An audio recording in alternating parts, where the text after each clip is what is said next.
Friends, तो जैसा कि मैंने आपसे प्रॉमिस किया था, we are back with another video for CUET preparation. ये मैंने एक ओल्ड NCERT का PDF ले रखा है, रिलेशन फंक्शन चैप्टर है। तो हमारी फर्स्ट 2 एक्सरसाइजेस तो अभी भी हमारे पास NCERT में अवेलेबल हैं, बट हमें नेक्स्ट 2 एक्सरसाइजेस पढ़नी है जो कि डिलीट हो चुकी है। तो इसलिए मैंने पुराना PDF लिया है। अब हमारा टॉपिक है composition of functions and invertible functions. ठीक है, अब अगर आपने बोर्ड में फंक्शंस ढंग से पढ़ा है तो आपको पता होगा कि फंक्शन f(x) होता है। अब f(x) को मैं अगर g(x) में फिट करूं, मेरे पास 2 फंक्शंस हैं f(x) एंड g(x), इनको मैं आपस में एक दूसरे में फिट करना चाहती हूँ। तो मेरे पास एक फंक्शन तो g ऑफ f(x) बनेगा और दूसरा फंक्शन f ऑफ g(x) बनेगा, राइट। तो ये रहा। अब जो मेरी f का डोमेन था, this was domain and this was f की रेंज।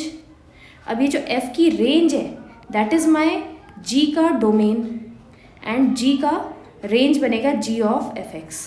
ठीक है, ये होना चाहिए कि x इज mapped to f(x) and f(x) is mapped to g of f(x), right.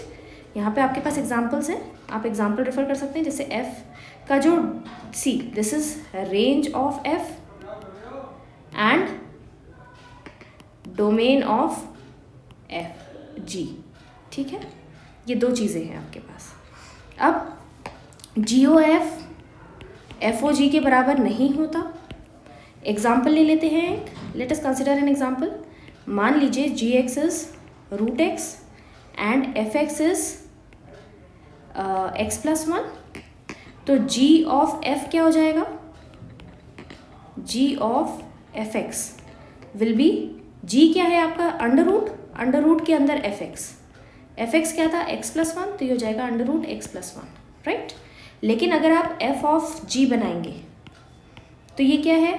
f के अंदर g, f क्या है? x+1, तो x की जगह gx आ जाएगा, gx+1 विच इज √x+1। तो as you can see FOG is not equal to GOF, right. It is very very simple. अगर आप एक बार ध्यान से सुन लेंगे तो आपको सब कुछ समझ में आ जाएगा।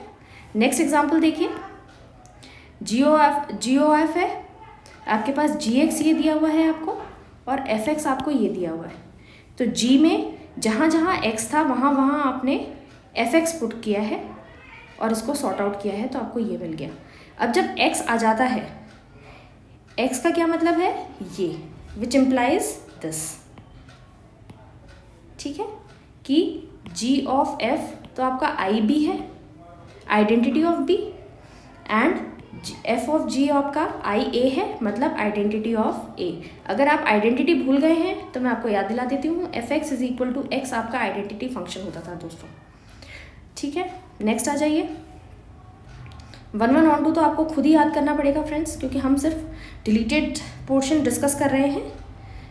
तो अब एक्सरसाइज में मैं इंपॉर्टेंट क्वेश्चंस आपको मार्क करवा देती हूँ।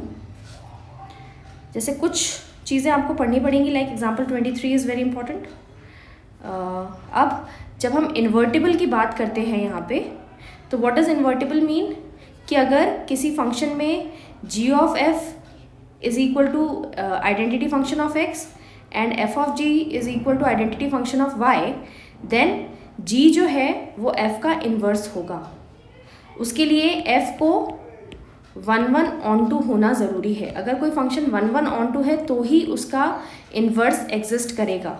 ठीक है, तो ये आपकी कंडीशन ऑफ इन्वर्टिबिलिटी होती है।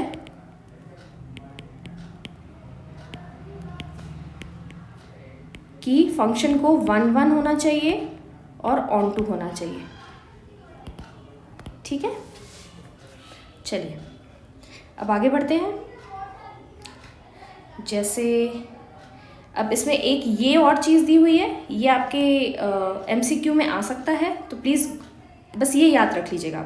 आपको ये ध्यान रखना है कि आपका पेपर MCQ आएगा, it's not a theory paper.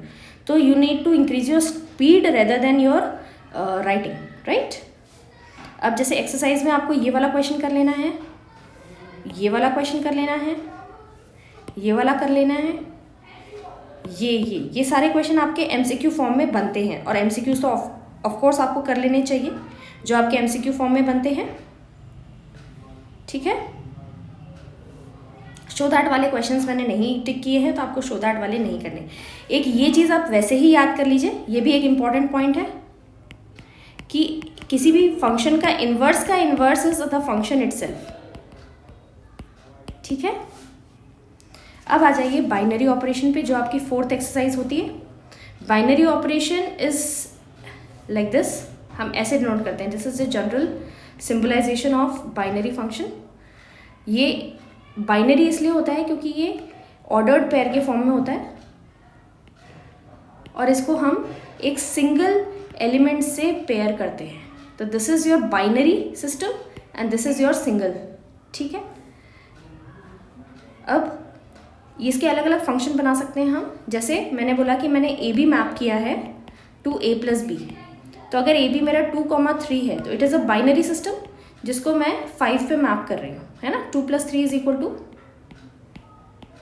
5। फिर अगर 3,5 है तो मैं इसको 8 पे मैप करूँगी, 3 + 5 को। ऐसा होता है बाइनरी, ठीक है। अब बाइनरी में कुछ खासियतें होती हैं, कुछ प्रॉपर्टीज होती हैं। एसोसिएटिव होता है बाइनरी। एसोसिएटिव मतलब a * b * c is equal to a * b * c, ठीक है। एसोसिएटिव प्रॉपर्टी होती है ये। तो जो फंक्शन ये सेटिस्फाई कर रहे हैं सिर्फ वही बाइनरी होंगे, या सारे बाइनरी फंक्शंस ये प्रॉपर्टी सेटिस्फाई करते हैं आपकी। Next you have closure. Closure मतलब अगर आप n पे डील कर रहे हैं, n क्रॉस n है तो वो n पे ही जाएगा। ये वाला सेट और ये वाला सेट सेम होते हैं। Next you have identity. Identity का मतलब है हर एक एलिमेंट के साथ, एक सेकेंड फ्रेंड्स, हर एक एलिमेंट के साथ एक ऐसा आइडेंटिटी एलिमेंट होगा जिसके साथ मैं मैपिंग करूँगी तो वो ए पे ही जाएगा, उसको हम आई से डिनोट करते हैं। Then you have inverse. Inverse कहता है कि भाई अगर आइडेंटिटी पे मैप कर सकते हैं तो आइडेंटिटी बन भी तो सकती है। तो अगर प्रोडक्ट आइडेंटिटी आ रहा है तो ये ए इन्वर्स और ये ए होगा, ठीक है फ्रेंड्स। 5th है कम्यूटेटिव। ये सारे बाइनरी फंक्शंस नहीं होते। कम्यूटेटिव आपको पता है कि a * b = b * a। जैसे अगर आप एडिशन ले रहे हैं तो वो कम्यूटेटिव होता है, बट सब्सट्रैक्शन कम्यूटेटिव नहीं होता। तो ये कुछ प्रॉपर्टीज़ हैं जो आपके एमसीक्यूज में आ सकती हैं। बाकी आप एग्जाम्पल्स रेफर कर लीजिए, इसमें भी मार्क कीजिए। 32 एग्जाम्पल, देन दिस वन। अब ये सारी प्रॉपर्टीज़ आपको एक एक करके यहाँ दी हुई है, देखिए। a * e = a = e * a। अब आपसे पूछा जाएगा ये कौन सी प्रॉपर्टी है, तो ये आपको याद होनी चाहिए, आइडेंटिटी की प्रॉपर्टी है ना। और अगर वो पूछे a * b = e, तो मैंने आपको कहा था कि आइडेंटिटी मिल रही है, मतलब b क्या हो गया, a का इन्वर्स हो गया, है ना। अब आप एक्सरसाइज में मार्क कीजिए इंपॉर्टेंट क्वेश्चंस। ये रहा, देन दिस वन। बस इतने आपको कर लेने हैं। और आप ये ध्यान रखिएगा कि जो आपका डिलीटेड पार्ट है वो कम ही आएगा, जो मेन बोर्ड सिलेबस था वो मैक्सिमम आएगा। तो it will be a distribution of 20-80, है ना। तो 80% तो आपका बोर्ड का सिलेबस आएगा और 20% डिलीटेड आएगा। तो डिलीटेड से ज़्यादा आपको बोर्ड पे फोकस करना है, आप ये याद रखिएगा। और बोर्ड हम पढ़ चुके हैं तो it will be easier to focus, ठीक है। डिलीटेड मैंने आपको रिलेशन फंक्शन का करा दिया है। नेक्स्ट चैप्टर के डिलीटेड, अब नेक्स्ट क्लास में हम ITF का डिलीटेड पार्ट करेंगे। Thanks students. अब आप, आई एम होपिंग आपकी प्रिपरेशन अच्छी चल रही हो। Will be posting a video soon. Thank you so much.